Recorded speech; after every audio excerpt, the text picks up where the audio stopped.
everyone. I'm Lisa Schwarty, parishioner and accountant here at Sacred Heart.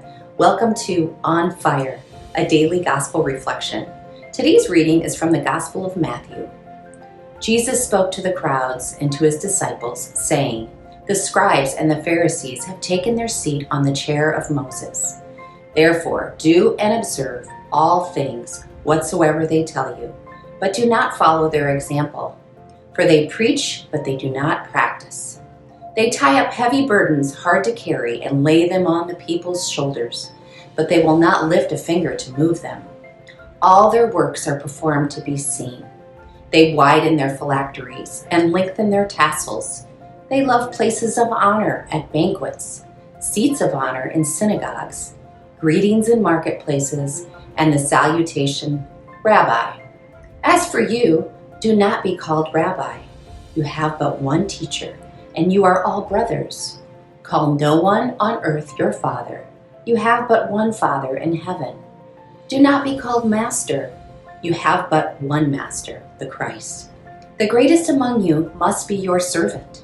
Whoever exalts himself will be humbled, but whoever humbles himself will be exalted." In today's gospel reading, Jesus is attacking two groups of people, the scribes and the Pharisees. The scribes were men trained to write. They later became interpreters of God's law and taught the Torah. The Pharisees were a group of Jewish men concerned with carrying out the traditions of their forefathers. Both were considered legal experts, and Jesus tells the crowd to do everything they say. Jesus attacks them for three reasons. They placed heavy burdens on the Jewish people, their actions were done to inflate their own ego, and they insisted upon places and titles of honor. Essentially, they were hypocrites who were not living out the faith they professed. The scribes and Pharisees burdened people with the minutest detail of ceremonial law, and on top of that, imposed their own concocted traditions. They pressed upon the people a high degree of strictness to the law, much harsher than that of our loving Father, and yet they considered themselves to be above these same rules. Everything they did was for show. For them, outward appearances were of utmost importance, and this created an interior blindness to the hardness of their hearts. Lastly, the scribes and Pharisees required titles, privileges, and places of honor.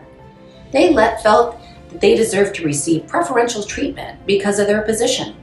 This self-pride prevented them from using their knowledge of the law to point back to God, who was the source of everything they had received.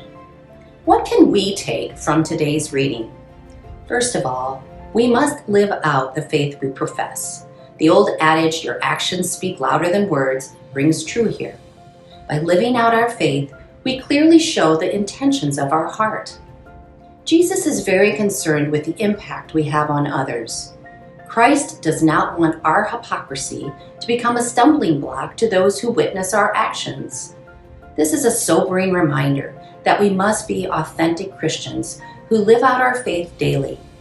Secondly, Jesus calls us to build up God's kingdom even if the work God has in mind seems simple and lowly by the world's standards.